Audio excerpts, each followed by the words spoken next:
le montant des retraits de liquide au niveau des bureaux de poste a été plafonné à 40 000 dinars entre le 20 et le 27 novembre, c'est-à-dire à partir d'aujourd'hui jusqu'au 27. Une mesure décidée après le dérèglement des virements de salaire à l'occasion de Eid al-Adha. Il y a cependant des cas d'exception. Vous pouvez vous adresser au receveur de votre bureau de poste pour retirer en fonction de votre avoir si cela s'avère nécessaire. À l'étranger, en Syrie, pas de répit des violences ce samedi dans ce pays. 17 morts dont 11 civils et ce, avant l'expiration d'un ultimatum de la Ligue arabe sommant Bachar al-Assad de cesser la répression de la révolte populaire. Le président syrien déclare à l'hebdomadaire britannique The Sunday Times que cet ultimatum a été lancé pour fournir aux pays occidentaux un prétexte pour mener une intervention militaire contre son pays. La Syrie ne s'inclinera pas, souligne Bachar al-Assad. Les informations de presse rapportent qu'au moins 2 roquettes ont été tirées ce dimanche à Damas sur l'un des sièges du parti Ba'ath au pouvoir depuis 1963 en Syrie.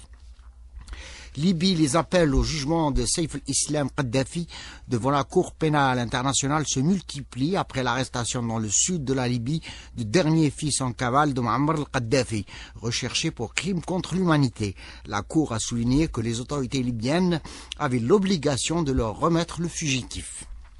Proche-Orient, ordre de fermer la station de radio israélo-palestinienne La Voix de la Paix, indique ce dimanche son co-directeur. Il précise que la police, sur ordre du ministère des Télécommunications, a fermé hier l'antenne sous prétexte qu'il s'agit d'une station pirate, ce qui est faux. Il s'agit d'une manœuvre antidémocratique car nous dépendons de l'autorité palestinienne et non de la loi israélienne, a ajouté ce co-directeur. Il a expliqué que son antenne, dont les bureaux se trouvent à Al-Quds occupé, émet à partir de Ramallah en Cisjordanie occupée et règle sa redevance à l'autorité palestinienne. En Espagne, plus de 36 millions d'électeurs doivent élire ce dimanche 350 députés et 208 sénateurs lors des élections législatives qui devraient donner une majorité écrasante à la droite représentée par le Parti populaire. À 20h seront publiés les sondages effectués à la sortie des urnes. Les résultats sont attendus dans la soirée. Les derniers sondages prédisaient pour la droite une majorité absolue d'une ampleur historique au Parlement. Le chef du Parti populaire, Mariano Rajoy, 56 ans, devrait diriger le prochain gouvernement.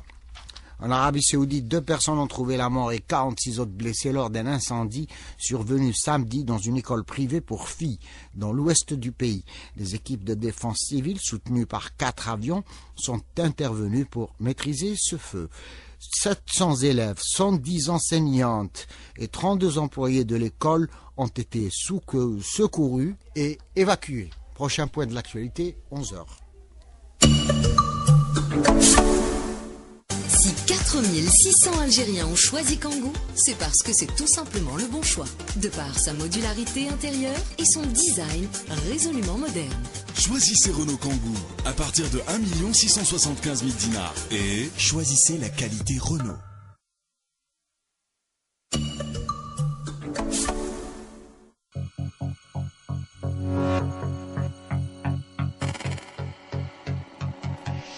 Le Grand Chelem, saison 2, le jeu. Remettez-vous en question avec ces mélas du dimanche au jeudi de 11h à midi sur les ondes d'Alger Chaîne 3. Le Grand Chelem, yo, bel éclair vert.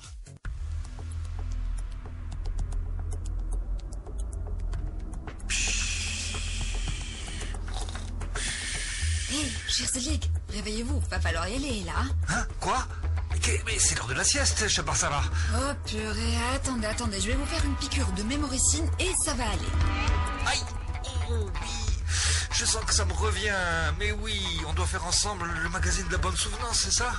Ah, enfin! L'IFED.net, tous les jours, du dimanche au mercredi, de 14h à 16h, sur Alger Chaîne 3.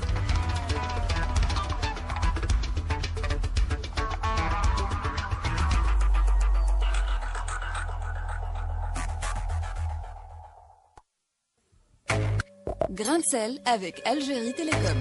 Algérie Télécom, le bon choix. Grain de sel. Présentation Tourayayed. Coordination, Souila Ben Salem. Réalisation, Aïcha Hammer.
Bonjour à vous tous, nous sommes dimanche 20 novembre et c'est avec grand plaisir que je vous retrouve pour cette semaine du dimanche au jeudi, grain de sel, 10h-11h, vous le savez. Et comme tous les dimanches, nous n'allons pas aujourd'hui parler, justement, c'est ce qu'on dit, l'exception ne fait pas la règle ou fait la règle, ça dépend des jours. Donc d'habitude on parle santé le dimanche, mais aujourd'hui comme nous célébrons une date importante, qui est celle de la ratification de la Convention des droits de l'enfant, nous avons décidé justement de consacrer l'émission du dimanche aux droits des enfants et particulièrement au droit à l'identité, qui est un droit si important pour tous les enfants du monde et qui est un sujet très très sensible particulièrement dans notre société.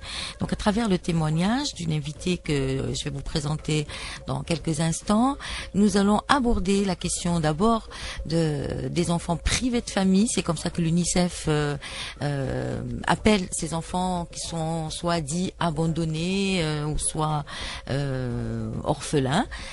Donc quelle est leur situation sociale, comment ils sont perçus par la société, que leur réserve le droit algérien et quel est le rôle que peut jouer l'UNICEF sur ce problème particulier. Vous pouvez également participer au 021 48 15 15, poser toutes vos questions, mais nous aurons également quelques échos de la rue, en tout cas par le reportage total, Foucault.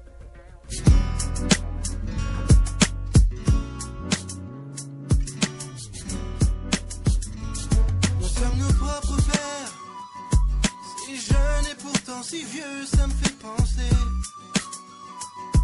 Tu sais, nous sommes nos propres mères, si jeunes et si sérieux, mais ça va changer. Oh, oh, oh. On passe le temps à faire des plans pour le lendemain, pendant que le beau temps passe et nous laisse vider un certain perd trop de temps à suer, s'écorcher les mains.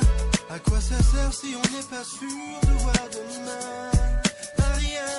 Alors on vit chaque jour comme le dernier. Et vous feriez pareil si seulement vous saviez combien de fois la fin du monde nous a frôlés.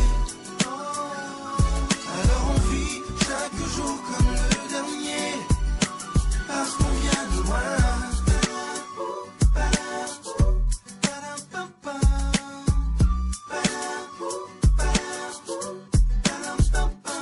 Et quand les temps sont durs, on se dit pire que notre histoire n'existe pas. Et quand l'hiver perdure, on se dit simplement que la chaleur nous reviendra. Et c'est facile comme ça. Oh, oh. Jour après jour, on voit combien tout est éphémère. Alors même en amour, j'aimerais chaque reine comme si c'était la dernière. Et trop long, quand on ne vit que sur des prières. Moi je savoure chaque instant, bien avant que s'éteigne la lumière. Alors on vit chaque jour comme le dernier. Et vous feriez pareil si seulement vous saviez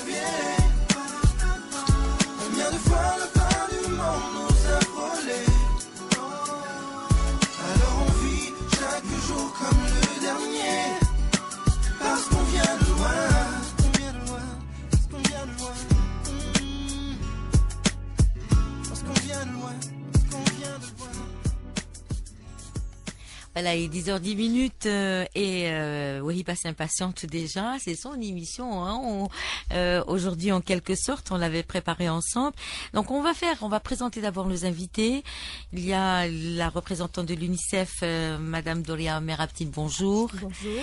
Et il y a également avec nous Nassira Merreh qui était là il y a la semaine dernière pour parler de l'ambition. Aujourd'hui, elle nous parlera donc du regard de la société sur, en tout cas, l'enfance privée de famille. Et bonjour. Et il y a également avec nous Maître Nadia Idza, une habituée aussi des ondes de la 3, avocate émérite, hein, défenseur des droits des défenseur des droits, en tout cas des femmes et des enfants, mais également, en tout cas, au sein de votre association, enfin le CIDEF, qui est un centre d'études de documentation, et ben sur toutes les franges de la population les plus vulnérables. Absolument. Voilà. Bonjour. Bonjour à vous tous. Oui, bah bonjour. Bonjour Madame Toraya Ayed. Bonjour tous nos chers auditrices, auditeurs. Bonjour tout le personnel et staff de la chaîne 3. Vous êtes en train de perdre quelques minutes. Tout à l'heure, vous avez dit que la musique, ça prend Voilà, des je minutes. me présente. Je suis Wahiba, enfant abandonné, né sous des parents inconnus. Je suis la combattante des enfants abandonnés. Et c'est important pour vous aujourd'hui, le 20 novembre, c'est la journée de la ratification Oui, c'est très justement, de la important. Convention. Oui, c'est très important. D'apporter le sujet qui vous tient tant à cœur. Oui, c'est l'enfance abandonnée. En particulier, l'enfance abandonnée. Mais vous préférez, par exemple, l'UNICEF pour ne pas blesser un peu, enfin pour ne pas stigmatiser encore un peu plus les enfants. On parle pas d'abandonner, on dit privé de famille. Oui, privé. Pardon, mais vous, privé de non, famille. mais vous, est-ce que c'est pareil pour vous? C'est pareil. Pour moi, c'est pareil. Privé de famille ou un enfant abandonné, c'est la même chose. Madame Merabtine, c'est important les mots, l'appellation. L'appellation, oui, elle a son importance parce que elle évite la stigmatisation, parce que en fait, chaque enfant a droit à une identité, chaque enfant a droit à une famille. Ça, c'est quelque chose de très important.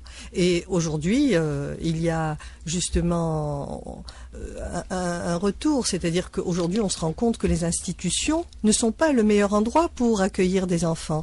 Ils peuvent accueillir des enfants dans des situations extrêmes, quand il n'y a pas d'autre formule, mais ça ne peut être que pour un temps déterminé, et non pas pour toute leur vie. Et les enfants ont le droit d'avoir une famille. Donc il y a au niveau après des politiques publiques à mettre en place des politiques qui favorisent cette rencontre avec des familles. Voilà. Est-ce que je peux faire une remarque concernant l'appellation? Oui. Moi, je trouve que effectivement, essayer de trouver des termes pour éviter la stigmatisation des enfants dits abandonnés ou nés sous X, mais en fait, on ne règle pas le problème parce que le cas de Wahiba, par exemple, elle n'est pas privée de famille, elle a été élevée dans une famille. Justement, voilà, c'est-à-dire que il y a des enfants qui sont élevés dans des familles depuis tout bébé, qui ont été recueillis à la naissance, mais qui se sentent privés de famille. C'est-à-dire que c'est quelque part, on ne reconnaît pas ce que la famille a fait pour ces enfants-là, parce qu'on les appelle toujours privés de famille. Or, l'appellation réelle, c'est né sous X. C'est ça qui est, parce que les enfants ayant vécu dans une famille et qui reconnaissent avoir très bien vécu. On a rencontré aussi une autre dame à la DAS qui est très bien, qui nous dit, moi j'ai beaucoup d'argent, mon père adoptif m'a légué des biens, mais pourtant elle se sent privée de ses parents, elle reconnaît ses parents biologiques. Voilà, c'est ça le problème. C'est la quête, c'est la quête de l'identité. La privation de famille touche différentes catégories d'enfants. Il y a les enfants qui ont été abandonnés à leur naissance, mais il y a d'autres enfants qui sont orphelins de guerre. Il y a plusieurs formes. Mais la catégorie est différente entre né sous X et être sans famille parce que on ne retrouve pas ses parents parce que pour un tas de raisons. C'est différent parce que la stigmatisation, c'est le rejet de la société de ces enfants-là. Là, on est dans un autre débat. Entre quelqu'un qui recueille un enfant, par exemple, suite au séisme, il y a des gens qui ont recueilli des enfants et on ne connaît pas les parents parce qu'ils n'avaient pas une pièce d'identité sur eux. C'est différent. Il sait qu'il est né de parents dans une famille normale, accepté par la société, par rapport à un enfant qui a été recueilli parce qu'il est né sous X. Donc ils n'ont pas, même si les deux ne connaissent pas leurs parents. Terrorisme, il y a beaucoup d'enfants comme ça qui sont retrouvés en Voilà. Wahiba, alors on veut connaître un peu votre histoire. Donc elle nous a bien expliqué, Nassera Merreh. Donc vous avez été adopté donc par une famille, mais pour vous l'avez pas. C'était vos parents, Oui. Évidemment. Oui. J'ai été adoptée dans une famille. C'était un couple stérile. La maman était une nourrice au niveau de la DAS. Elle m'a pas dit la vérité. Je l'ai su qu'à l'âge de 14 ans, que je l'ai pas accepté. Et vous êtes jusqu'à présent, aujourd'hui, en tout cas, un peu bouleversé par cette vérité, et c'est dans ce sens-là qu'aujourd'hui votre travail, vous vous consacrez en tout cas à cette cause, et pas seulement pour vous, mais pour tous les enfants qui sont dans votre cas. Je mène un combat qui est noble et légitime pour tous mes chers sœurs, frères et enfants, pour l'humanité et pour une cause juste. D'ailleurs, vous connaissez un peu tout le monde ici autour de la table, peut-être sauf Madame Erapti que vous rencontrez aujourd'hui. Vous connaissez bien Nadia Idzaï, vous connaissez bien Nassera Merreh. Nadia Idzaï, justement, le SIDEF, ça fait partie un peu de vos combats, le statut de l'enfant né sous X ou abandonné pour diverses raisons. On a dit, on peut être orphelin parce que les parents sont morts accidentellement ou pendant la guerre ou pour des raisons parfois de santé. Et il y a cette catégorie particulière d'enfants qui ont été abandonnés à la naissance et qui sont nés sous X. Est-ce que cette catégorie, elle occupe une partie importante dans le combat des droits des enfants, Nadia Idzaï? Oui, pour moi déjà personnellement, parce que j'en avais fait à l'époque déjà dans les années 85, 86, 87, même mon sujet de mémoire, donc de magistère. J'avais travaillé sur l'enfant abandonné et la loi, et je m'étais rendu compte qu'à cette époque-là déjà le nombre était croissant. Mais que la loi ne les protégeait pas assez, mais que la loi était silencieuse et il n'y avait rien, aucun texte qui protège l'abandon. En ce sens que il faut remonter à l'indépendance de l'Algérie, où on a reconduit la législation antérieure, qui n'était pas contraire à la souveraineté du pays, et on a donc hérité d'une pratique administrative d'abandon d'enfants qu'utilise encore aujourd'hui à nos jours la DAS. En ce sens qu'il a existé un texte de la santé, le Code de la santé de 1976, qui protégeait les mères célibataires, qui prévoyait la construction de maisons maternelles et qui prévoyait la protection des enfants abandonnés. Eh bien, ce texte de 76, il n'a jamais été possible de créer les maisons maternelles. D'ailleurs, les enfants étaient confinés dans les sous-sols des hôpitaux, et c'est grâce au docteur Boussepsi, Madame Yaker, et c'était dans ces années-là, 79, 80, qu'on a mis à jour le désarroi de ces enfants dans les sous-sols de l'hôpital, et ils ont mis à jour cette pratique. Mais ça n'a pas suffi pour arriver à réglementer l'abandon d'enfants, puisque le Code de 85 de la santé a carrément annulé, abrogé le chapitre qui protégeait la protection des mères célibataires. Et il y a un article dans la loi de 85 qui dit: la procédure d'abandon sera réglementée par voie administrative. Eh bien, jusqu'à ce jour, on attend toujours une réglementation de l'abandon. Bon, heureusement, encore une fois, que la DAS fonctionne avec effectivement une réglementation qu'on a héritée de l'indépendance. Un accouchement sous X, la mère rentre à l'hôpital, mère célibataire souvent, il arrive qu'il y ait des veuves aussi, mais en tout cas, lorsqu'une femme veut abandonner, elle rentre à l'hôpital, elle